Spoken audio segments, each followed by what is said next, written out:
नमस्कार। हम सभी जानते हैं कि Z अंग्रेजी वर्णमाला का अंत है और फिर लूप में A आता है जो अंग्रेजी वर्णमाला की शुरुआत है। उसी प्रकार जब हमारा जीवन किसी समस्या का सामना करता है तो हमारी किडनी जो जीवित रहने के लिए अति महत्वपूर्ण अंग है को भी हानि प्राप्त होती है। तो अगर हम समय रहते विशेषज्ञों के माध्यम से इसका सही उपचार कर सके तो हम पुनः अपने प्रियजनों के साथ सरलता से आनंद पूर्वक जीवन यापन कर सकते हैं। गुड मॉर्निंग, मैं रूमी आज के Z टॉक की आपकी एंकर हूँ। Z टॉक एक पब्लिक अवेयरनेस इनिशिएटिव है जिसका मकसद है भारत के सुप्रसिद्ध किडनी स्पेशलिस्ट डॉक्टरों के माध्यम से आप सभी को जागरूक करना कि हम अपनी किडनी को किस प्रकार से स्वस्थ रख सकते हैं, क्योंकि अगर हमारी किडनी क्षतिग्रस्त होती है तो हम सभी इसके दुष्परिणामों से भली भांति परिचित है और अगर हमारी किडनी पहले से ही क्षतिग्रस्त है या इन्फेक्टेड है तो हम विशेषज्ञों के माध्यम से इसका समय पर उपचार करके फिर से सामान्य जीवन जी सकते हैं। मार्च का महीना पूरे विश्व में किडनी मंथ के रूप में मनाया जाता है। Z टॉक देश विदेश के किडनी स्पेशलिस्ट डॉक्टरों के माध्यम से जानकारी प्रदान करेगा कि स्वस्थ जीवन के लिए स्वस्थ किडनी का होना कितना आवश्यक है। आज के Z टॉक की विशेष सीरीज में हमारे साथ रांची से देश के सुप्रसिद्ध किडनी स्पेशलिस्ट डॉक्टर नवीन कुमार बनवाल जी मौजूद हैं। डॉक्टर नवीन कुमार बनवाल, Z टॉक पर आपका बहुत बहुत स्वागत है। Thank you. डॉक्टर कहते हैं कि हेल्दी किडनी के लिए वॉक करना बहुत ही हेल्पफुल होता है। बिल्कुल सही बोला। तो डॉक्टर चलते चलते फिर आपसे किडनी को लेकर जानकारी प्राप्त करते हैं। बिल्कुल। डॉक्टर, सबसे पहले आप ये बताइए कि आप अपने आप को हेल्दी रखने के लिए क्या करते हैं, क्योंकि आप अपने रोगियों के लिए डेफिनेटली एक रोल मॉडल हैं। डेफिनेटली हमें, क्योंकि हम हेल्थ प्रोफेशनल हैं तो हमारे पेशेंट्स हमें कई मामले में हमें अपने आइडियल की तरह देखते हैं और वो हमसे कई बार सिर्फ हमारी बातों से नहीं, हमारे डेली रूटीन से भी वो इंस्पायर्ड होते हैं। तो हेल्दी रहने के लिए बहुत ज़रूरी है कि हम हेल्दी खाना खाएं, है ना। हेल्दी का मतलब फ्रेश फ्रूट्स, वेजिटेबल्स हो, बैलेंस डाइट हो जिसमें फैट्स, कार्बोहाइड्रेट, ये सारे बैलेंस हो। हम लो सॉल्ट, लो स्पाइसेस वाले फूड इंटेक करें। फास्ट फूड को जहाँ तक हो सके हमें अवॉइड करना चाहिए। ये सारी चीज़ें हैं जो कि हम डाइट से रिलेटेड हम फॉलो करते हैं।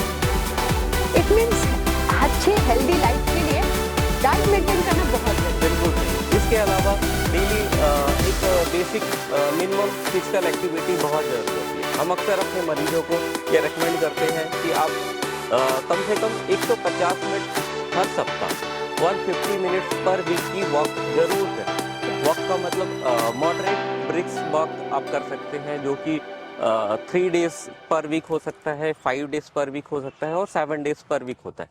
तो ज़्यादातर मरीजों के लिए ये शेड्यूल काफ़ी कंफर्टेबल होता है, तो मैं उनको ये बताता हूँ। इसके अलावा रूटीन, अपनी डेली रूटीन डिसिप्लिन वो मेंटेन रखना होता है। जो हमारा बेड टाइम होता है वो फिक्स होना चाहिए। ऐसा नहीं कि कभी हमने ज़्यादातर आज के टाइम की प्रॉब्लम है कि हम फ़ोन पे रहते हैं, बेड पे तो चले गए पर फ़ोन पे 2 घंटे जगे हुए हैं। सो ऐसा नहीं होना चाहिए। प्रॉपर स्लीप हमारे गुड हेल्थ के लिए काफ़ी इंपॉर्टेंट होता है। तो 6 to 8 आवर की स्लीप मैं रेकमेंड करता हूँ, खुद के लिए भी और अपने पेशेंट्स के लिए भी। इसका मतलब डाइट और फिटनेस के अलावा अगर हम एक डिसिप्लिन मेंटेन कर ले अपनी लाइफ में तो हम हेल्दी रह सकते हैं। बिल्कुल, बिल्कुल सही बोला जी। डॉक्टर नवीन, किडनी रोग के सामान्य कारण क्या हैं? सामान्य तौर पे किडनी रोग उन लोगों को होने के ज़्यादा चांसेस होते हैं जो दूसरी बीमारियों से पीड़ित है, जैसे diabetes mellitus. This is the most common cause of kidney disease. इसके अलावा हाइपरटेंशन, ओबेसिटी, ऐसे लोग जिनमें फैमिली हिस्ट्री किडनी डिजीज के हैं, कई तरह के जन्मजात बीमारियां या कंजेनाइटल किडनी डिजीज होते हैं, glomerulonephritis. These are the chief common causes of kidney disease. Doctor Naveen, मेरा अगला क्वेश्चन मेरे पहले क्वेश्चन से रिलेटेड है कि एक रोगी को कैसे पता चलेगा कि वो किडनी रोग से ग्रसित है, अर्थात किडनी रोग के लक्षण क्या है सामान्य? सामान्य तौर पे प्रारंभिक अवस्था में किडनी रोग से संबंधित कोई लक्षण होते नहीं है। फिर भी कई पेशेंट इनिशियल स्टेजेस में कंप्लेन करते हैं, जैसे पैरों में सूजन का होना यूरिन बार बार होना, स्पेशली नाइट टाइम में अगर 2 बार से ज़्यादा यूरिन पास करने की ज़रूरत पड़ रही है मरीजों को, जी या जी फिर भूख का कम लगना, जी। नॉजिएटिंग फील करना, ओके। उल्टी के समस्या का होना, जी जी। अक्सर थकावट सा लगना और कमजोरी सा फील होना, ये सारे लक्षण किडनी के रोगों में प्रारंभिक अवस्था में मिल सकते हैं। तो डॉक्टर नवीन, सबसे सामान्य किडनी समस्या क्या है? सीकेडी आज के टाइम पे बहुत ही सामान्य सी समस्या है। ये सिर्फ किडनी के लिए नहीं, ओवरऑल ये 5th सबसे कॉमन डिजीज आज के टाइम पे है। ओके। ऐसा समझे कि जी जी। इंडिया में हर 10 में से एक इंसान को सीकेडी की समस्या हो सकती है। डॉक्टर नवीन, क्या किडनी हेल्थ हृदय जैसे महत्वपूर्ण अंग पर भी असर डालते हैं? एक्चुअली किडनी को हम ऑर्गन ऑफ होमियोस्टेसिस कहते हैं। इसका मतलब शरीर की सारी सामान्य प्रक्रिया को मेंटेन करने में किडनी का महत्वपूर्ण योगदान होता है। किडनी डायरेक्टली हार्ट को एंड हार्ट डायरेक्टली किडनी को इफेक्ट कर सकती है। इनफैक्ट हमारे मेडिकल टर्मिनोलॉजी में जी। एक स्टैंडर्ड टर्म है कार्डियो रीनल सिंड्रोम। ओके। हाँ, जिसमें 1 2 3 4 5 वैरायटीज होती है। मैं थोड़ा टेक्निकल जा रहा हूँ, जी जी। बट ऑडियंस को समझने में आसानी होगी। सो 1 और 2 वाली वैरायटी जो होती है जिसमें हार्ट किडनी को इफेक्ट करती है, एंड 3rd एंड 4th वाले में जी। किडनी हार्ट को इफेक्ट करती है। किडनी किस तरह से हार्ट को इन्वॉल्व प्रॉब्लम क्रिएट कर सकती है? कई सारे एंजाइम्स, हार्मोन्स जो किडनी से रिलीज होते हैं या उनके लेवल को किडनी मेंटेन करती है, जी। वो डायरेक्टली हार्ट को प्रॉब्लम क्रिएट कर सकती है। वन इम्पॉर्टेंट फैक्टर जो किडनी करती है, kidney fluid and electrolyte level को मेंटेन करती है। अगर किडनी फंक्शन ठीक से नहीं कर रही है, जी। बॉडी में फ्लूइड एक्यूमुलेशन हो रहा है, फ्लूइड जी। मतलब वाटर, अगर जी, जी। एक्यूमुलेशन ज़्यादा हो रहा है तो हार्ट को ज़्यादा काम करना पड़ता है, ओह। उसमें स्ट्रेस हो जाता है और हार्ट की प्रॉब्लम हो सकती है। इसके अलावा कई सारे इलेक्ट्रोलाइट्स होते हैं जैसे सोडियम, पोटेशियम, कैल्शियम लेवल। जी। अगर इनका लेवल अप या डाउन होता है तो नॉर्मल कार्डियक रिदमिक एक्टिविटी को मेंटेन करने में प्रॉब्लम होती है। इस तरह से हम कह सकते हैं किडनी हार्ट को डायरेक्टली इन्वॉल्व करती है। डॉक्टर नवीन, हाइपरटेंशन और बीपी का किडनी हेल्थ पर क्या असर पड़ता है? या तो अगर हम इसका उल्टा पूछे कि किडनी हेल्थ का बीपी और हाइपरटेंशन पर क्या असर पड़ता है? ओके, ब्लड प्रेशर जैसे मैंने अभी बताया था, किडनी एक होमियोस्टेसिस ऑर्गन है। ये शरीर की सारी सामान्य प्रक्रिया को नॉर्मल तौर पे कंटिन्यू करने में हेल्प करती है। बीपी मैनेजमेंट किडनी का एक इम्पॉर्टेंट पार्ट होता है। इनफैक्ट अगर मैं बोलूँ तो हाइपरटेंशन का सबसे प्रमुख कारण किडनी की डिजीज होना है। ये किसी भी एज ग्रुप में हो सकता है। छोटे बच्चों में जिनमें हाइपरटेंशन होता है, ऑलमोस्ट 70 to 80% केसेस में कारण किडनी से संबंधित होता है। वैसे ही अगर adults and later age of life में अगर हम बात करें तो 50 to 60% केसेस में हाइपरटेंशन की प्रॉब्लम किडनी से डायरेक्टली रिलेटेड होती है। वैसे ही हाइपरटेंशन कई बार किडनी को इन्वॉल्व करता है। हाइपरटेंसिव नेफ्रोस्क्लेरोसिस एक स्टैंडर्ड टर्म है जो कि डायरेक्टली किडनी को हाइपरटेंशन की वजह से होने वाली प्रॉब्लम को एक्सप्लेन करता है। अभी मैंने बताया कि किडनी डिजीज होने के कई सारे प्रमुख कारण होते हैं। Hypertension is world wide the most common cause of kidney disease. So hypertension directly kidney को प्रॉब्लम करता है। जो स्टार्ट होती है प्रॉब्लम यूजुअली हाइपरटेंशन में, किडनी के डिफरेंट फंक्शंस होते हैं। एक इम्पॉर्टेंट फंक्शन होता है वो ब्लड को प्यूरिफाई करना। प्यूरिफिकेशन के लिए मेम्ब्रेन होता है हमारे पास, ग्लोमेरुलर मेम्ब्रेन बोलते हैं उसे। हाइपरटेंशन उस ग्लोमेरुलर मेम्ब्रेन को स्ट्रक्चरली डिफॉर्म करता है और इस तरह से किडनी की प्रॉब्लम की शुरुआत हाइपरटेंसिव पेशेंट्स में होती है। ये आमतौर पे वैसे मरीजों में होती है जिनका ब्लड प्रेशर रेगुलेशन प्रॉपरली नहीं हो पाता है या जिनके ब्लड प्रेशर फ्लक्चुएशंस काफ़ी ज़्यादा होते हैं। ओके।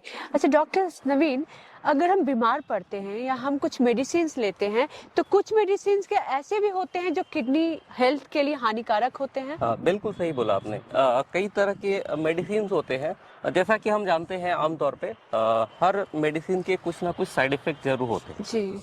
कई तरह के मेडिसिन होते हैं जो किडनी को प्रॉब्लम क्रिएट करते हैं। ऐसे मेडिसिन को हम नेफ्रोटॉक्सिक मेडिसिन बोलते हैं। यूजुअली कई तरह के एंटीबायोटिक्स होते हैं, जैसे अमाइनोग्लाइकोसाइड्स होते हैं। कुछ मेडिसिन कॉम्बिनेशन होते हैं, एंटीबायोटिक कॉम्बिनेशन, जो कि किडनी को प्रॉब्लम क्रिएट कर सकते हैं। इसके अलावा पेन किलर मेडिसिन जो होते हैं, जो जी यूजुअली जी। हम over the counter medical shop में जाकर वहाँ पे हम ले लेते हैं कि भैया हाथ में दर्द हो रहा है, एक मेडिसिन दे दो। तो एनसीएड ग्रुप के मेडिसिन होते हैं, वो किडनी को प्रॉब्लम करते हैं। इसके अलावा कई तरह के मेडिसिन होते हैं जो किडनी में एलर्जिक रिएक्शन की तरह के प्रॉब्लम क्रिएट करते हैं। ये भी किडनी को प्रॉब्लम कर सकते हैं। डॉक्टर नवीन, मेरा अगला सवाल मेरे पिछले सवाल से ही संबंधित है कि अगर मैं ऑलरेडी दवाइयाँ ले रही हूँ, मैं ऑलरेडी किसी बीमारी से ग्रसित हूँ, तो मैं अपनी किडनी को किस तरह से सुरक्षित रख सकती हूँ? बहुत अच्छा सवाल पूछा आपने। अगर आपके क्वेश्चन करने का मतलब ये था कि ऐसी दवाइयाँ जो पॉसिबली किडनी को नुकसान कर सकती है, जी अगर आपको वैसी दवाइयाँ प्रिस्क्राइब की हुई है, जी। तो बेहतर होगा कि पहले उन मेडिसिन को, यूजुअली पेशेंट को एक से ज़्यादा मेडिसिन प्रिस्क्राइब होते हैं कई बार, तो बेहतर है अपने डॉक्टर से बात करें। अगर आप पहले से किडनी रोगों से संबंधित बीमारियों से ग्रसित हैं, तो अपने डॉक्टर से बात करें और उनको बताएं कि हाँ, आपको किडनी की प्रॉब्लम है। यूजुअली ऐसा होता है कि ऐसे केसेस में जो आपको मेडिसिन प्रिस्क्राइब कर रहे हैं, वो ऐसे मेडिसिन को अवॉइड करते हैं या फिर ऐसे मेडिसिन का डोज एडजस्ट करते हैं। अगर फिर भी ऐसा हो कि वैसे मेडिसिन को अल्टर नहीं किया जा सकता है, उस मेडिसिन की जगह पे दूसरी दवाइयाँ नहीं लिखी जा सकती है, तो बेहतर है कि डोज पे कंसंट्रेट करें, डोज के बारे में ध्यान दें कि ऐसा तो नहीं है कि आप डोज ज़्यादा ले रहे हैं। कई तरह के मेडिसिन होते हैं जो कि किडनी में अलग अलग तरीके से काम करते हैं। जैसे कुछ मेडिसिन होते हैं जो किडनी में प्रिसिपिटेट करते हैं और क्रिस्टल्स फॉर्म करते हैं। इन मेडिसिन से किडनी को बचाने का आसान सा तरीका है कि अपने आप को हाइड्रेट करके रखें, पानी ज़्यादा पिए। कुछ मेडिसिन होते हैं जो किडनी में ब्लीडिंग या रेड यूरिन की सिम्टम्स को प्रोड्यूस करते हैं। ऐसे में ये होता है, कुछ ब्लड थिनर मेडिसिन होते हैं, तो ऐसे में बेहतर होता है कि इनकी लेवल की जांच कराते रहें, और अगर टॉक्सिक लेवल से ऊपर ये जा रहा है तो डोज को अगेन कंट्रोल करें, उसको रेगुलेट करें। बहुत बहुत शुक्रिया डॉक्टर, आपने बहुत ही अच्छी जानकारी दी है। डॉक्टर नवीन, मेरा अगला सवाल बहुत ही इम्पोर्टेंट है। मैं ये पूछना चाहती हूँ कि आप कैसे आकलन करते हैं कि एक मरीज को ट्रांसप्लांट या डायलिसिस की आवश्यकता है?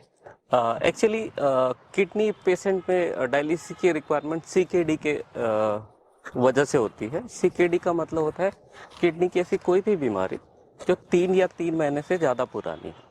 ज़्यादातर मामलों में ये बीमारियाँ इरिवर्सिबल होती हैं, जिसमें हमारा ट्रीटमेंट एम जो होता है वो डिजीज़ को कंट्रोल में करना होता है, और किडनी की जो प्रॉब्लम है इसकी वजह से अगर कोई कॉम्प्लिकेशन हो रही है, उसको अर्ली आइडेंटिफिकेशन और उसका ट्रीटमेंट होता है। तो किडनी की प्रॉब्लम को सीवियरिटी के हिसाब से हम अलग अलग स्टेज में क्लासिफाई करते हैं, स्टेज 1, 2, 3, 4, 5। सो ये जो स्टेजिंग होती है किडनी की फिल्ट्रेशन कैपेसिटी के बेसिस पे करते हैं। तो अगर नॉर्मली जो हमारा फिल्ट्रेशन कैपेसिटी किडनी की होती है वो 120 के आसपास की होती है। अगर ये फिल्ट्रेशन कैपेसिटी 15 से कम हो जाती है तो इसे स्टेज 5 सीकेडी कहते हैं। ज़्यादातर मामलों में किडनी रिप्लेसमेंट थेरेपी की ज़रूरत स्टेज 5 में होती है। रिप्लेसमेंट हम कई तरह से कर सकते हैं। रीनल रिप्लेसमेंट थेरेपी के डिफरेंट टाइप्स हो सकते हैं, जैसे किडनी ट्रांसप्लांट है, हीमोडायलिसिस है जिसमें हम किडनी फिल्ट्रेशन एक मशीन के जरिए करते हैं, इसके अलावा पेरिटोनियल डायलिसिस होती है, जिसमें फिल्ट्रेशन मेम्ब्रेन हमारे पेट नेचुरली हमारे पेट में होता है, हम एक कैथेटर डाल के वहाँ से ब्लड को प्यूरिफिकेशन का काम करते हैं। कभी कभी कुछ मामलों में हम ट्रांसप्लांट पहले कर सकते हैं, जिसे प्री एम्प्टिव ट्रांसप्लांट कहते हैं, जिसका प्लान हम GFR जब 20 से कम हो जाता है वैसे केसेस में भी कर सकते हैं। ज़्यादातर मामले में जो रीनल रिप्लेसमेंट थेरेपी की ज़रूरत होती है वो पेशेंट के सिम्टम्स के बेसिस पे होती है। GFR एक पैरामीटर्स है, पर ज़्यादा इम्पॉर्टेंट पैरामीटर्स होता है पेशेंट के सिम्टम्स। अगर पेशेंट को वीकनेस काफ़ी ज़्यादा हो रही है, भूख नहीं लगने की प्रॉब्लम हो रही है, पेशेंट को वेट लॉस हो रहा है, जो वर्क लाइफ बैलेंस वो अल्टर हो रहा है, क्वालिटी ऑफ लाइफ इफ़ेक्ट हो रही है, पेशेंट को बार बार सिम्टम्स हो रहे हैं, जैसे उल्टियाँ हो रही है या उल्टी का सेंसेशन हो रहा है, पैरों में सूजन हो रही है या सूजन की वजह से सांस की तकलीफ हो रही है, ऐसे केसेस में हम पेशेंट को रीनल रिप्लेसमेंट थेरेपी का चॉइस देते हैं। अगेन चॉइस किडनी ट्रांसप्लांट या हीमोडायलिसिस या पेरिटोनियल डायलिसिस हो सकता है।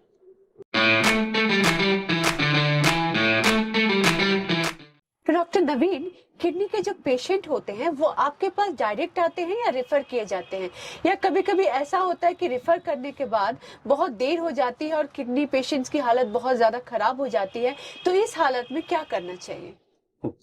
जैसा मैंने बताया, किडनी आज के टाइम पे कई प्रमुख समस्या हेल्थ रिलेटेड प्रॉब्लम्स में से एक है। आज के टाइम पे हर 10 में से एक इंसान को किडनी की प्रॉब्लम हो सकती है। किडनी की बीमारी के साथ सबसे बड़ी प्रॉब्लम ये होती है कि अर्ली स्टेज में सिर्फ सिम्टम्स के बेसिस पे इसको आइडेंटिफाई करना बहुत मुश्किल होता है। जैसे हर ऑर्गन सिस्टम के प्रॉब्लम के साथ में कुछ ना कुछ सिम्टम्स एसोसिएटेड होते हैं। नॉर्मली चेस्ट पेन अगर किसी पेशेंट को हो रहा होता है तो हम अंदाजा लगाते हैं कि उसे हार्ट की प्रॉब्लम हो सकती है। सेम वे अगर किसी को मोशन की या वॉमिटिंग की प्रॉब्लम हो रही है तो उसे पेट की समस्या हो सकती है। अनफॉर्चुनेटली किडनी के साथ ऐसा नहीं है। इसके जो सिम्टम्स स्टार्टिंग के स्टेज में मिलते हैं वो नॉन स्पेसिफिक होते हैं और इससे अंदाजा लगाना बड़ा मुश्किल होता है कि किसी पेशेंट को किडनी की समस्या है।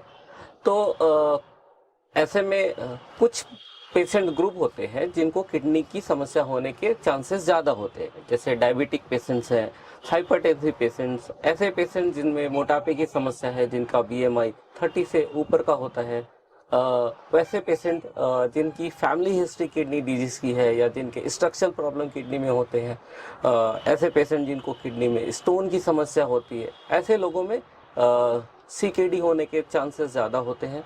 तो उन्हें हम ये सजेस्ट करते हैं कि रेगुलर स्क्रीनिंग टेस्ट कराएं। यूजुअली एनुअल स्क्रीनिंग टेस्ट होता है जिसमें ब्लड और यूरिन की जांच की जाती है, जिससे हमें पहले ही किडनी की समस्या पता चलती है। अब आते हैं practical day to day life में जो हम एक्सपीरियंस करते हैं। ऐसे लोग जो अपनी स्क्रीनिंग टेस्ट के बारे में अवेयर होते हैं, उनको किडनी की प्रॉब्लम पता चलती है, वो डायरेक्टली हमारे पास आ जाते हैं। कई बार हमें फिजिशियंस या दूसरे जनरल प्रैक्टिशनर उनके थ्रू पेशेंट्स रेफरेंस मिलता है। पहले वाले में फ़ायदा ये होता है मरीज को कि आरंभिक अवस्था में किडनी के हमें पेशेंट मैनेजमेंट का अवसर मिलता है और कई मामले में हम किडनी की प्रॉब्लम को रिवर्स कर पाते हैं। जब रेफरेंस मिलता है या काफ़ी लेट स्टेज में जब सिम्टम्स काफ़ी एडवांस स्टेज पे आ जाते हैं, तब सबसे पहली दिक्कत ये होती है कि किडनी की प्रॉब्लम को रिवर्स करना बहुत मुश्किल हो जाता है। इसके अलावा दूसरी प्रॉब्लम जो होती है कि काफ़ी सारे कॉम्प्लिकेशन किडनी से रिलेटेड जो हो सकते हैं, ऐसे मरीजों में ऑलरेडी हो जाते हैं। अनफॉर्चुनेटली मैं कहना चाहूँगा कि कई बार ऐसा होता है। रिसेंटली अभी 2-3 दिनों पहले की बात है, एक 16 ईयर बच्चे ने मुझे दिखलाया था। उसका केराटिनिन फर्स्ट टाइम उसने किसी किडनी स्पेशलिस्ट को दिखलाया और उस समय उसका केराटिन 16 था। अगर हम समझने की भाषा में कहें तो उसका फिल्ट्रेशन कैपेसिटी लेस देन 5% पे था। सो ऐसे में हमारे पास ज़्यादा अपॉर्चुनिटी नहीं होती है मैनेजमेंट के लिए। सो वैसे केसेस में जहाँ पे काफ़ी लेट हो जाता है, हमें अनफॉर्चुनेटली रीनल रिप्लेसमेंट थेरेपी ही ऑप्शन बचता है। एक और चीज़ मैं यहाँ पे बोलना चाहूँगा कि एंड स्टेज रीनल डिजीज या renal replacement therapy end of life नहीं होता है। बाकी और दूसरे ऑर्गन सिस्टम की तुलना में देखें तो किडनी मरीज पूरी तरह से किडनी फंक्शन लॉस होने के बाद भी सामान्य तौर पे लाइफ जी सकते हैं। जैसे अगर हार्ट की प्रॉब्लम है, अगर पंपिंग कैपेसिटी लेस देन 15% पे है, तो ऑलमोस्ट प्रोग्नोसिस एक्सप्लेन कर दी जाती है और ज़्यादा हमारे पास ट्रीटमेंट ऑप्शन नहीं होता है।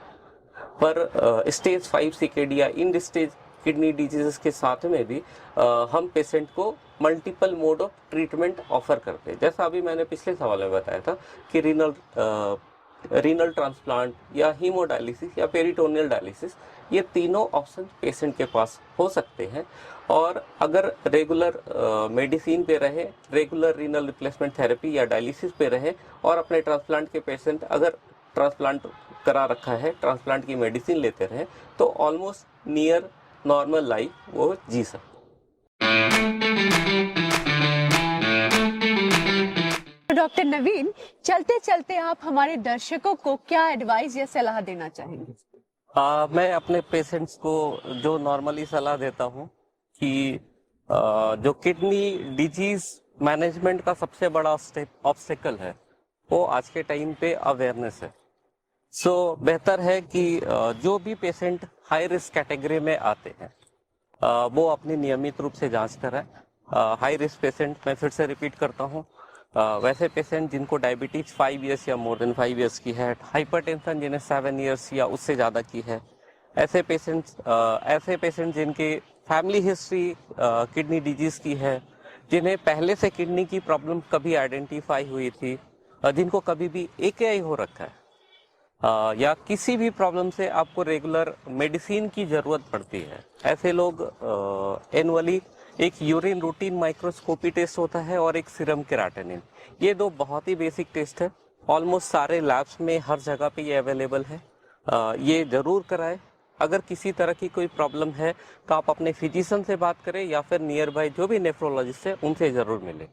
ये वाला पार्ट था अवेयरनेस का। सेकंड है हेल्दी डाइट मेंटेन करें, खाने में फाइबर्स की मात्रा को बढ़ाएं, वेट को मैनेज करें, पानी ज़्यादा पिए।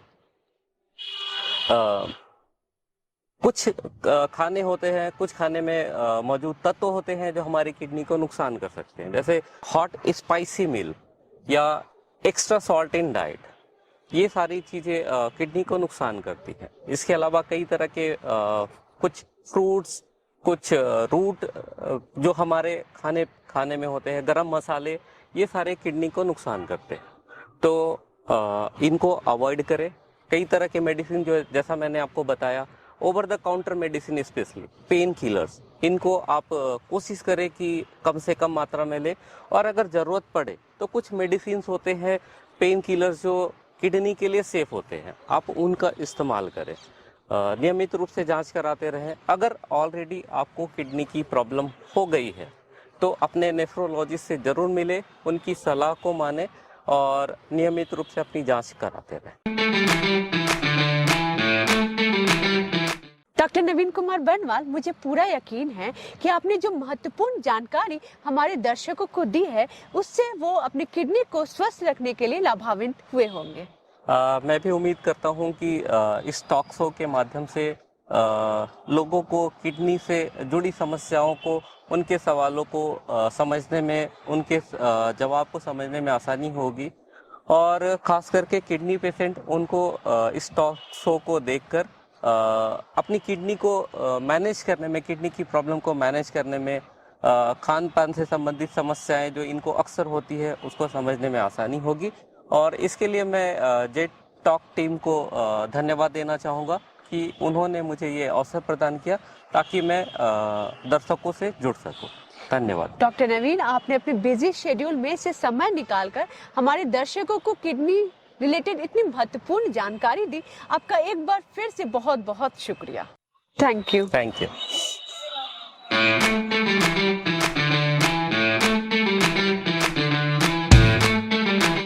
जेट टॉक एक पहल है जो इंडियन मेडिकल फर्टिलिटी के साथ मिलकर किडनी रोग के खतरे के बारे में लोगों को अधिक से अधिक जागरूक कराने के लिए है, क्योंकि अगर हम जागरूक होंगे तो किडनी रोग को समय पर पहचान कर विशेषज्ञों द्वारा सही समय पर इलाज करके जीवन को बचाया जा सकता है। दर्शकों, जेट टॉक के पेज को यूट्यूब, फेसबुक पर लाइक, सब्सक्राइब और फॉलो करना मत भूलिए। किडनी रिलेटेड बातों को जानकारी के लिए, किडनी स्पेशलिस्ट से जुड़े रहने के लिए हमें फॉलो कीजिए। आप सबका बहुत बहुत धन्यवाद और साथ ही साथ वर्ल्ड किडनी मंथ के लिए बहुत बहुत शुभकामनाएं। धन्यवाद।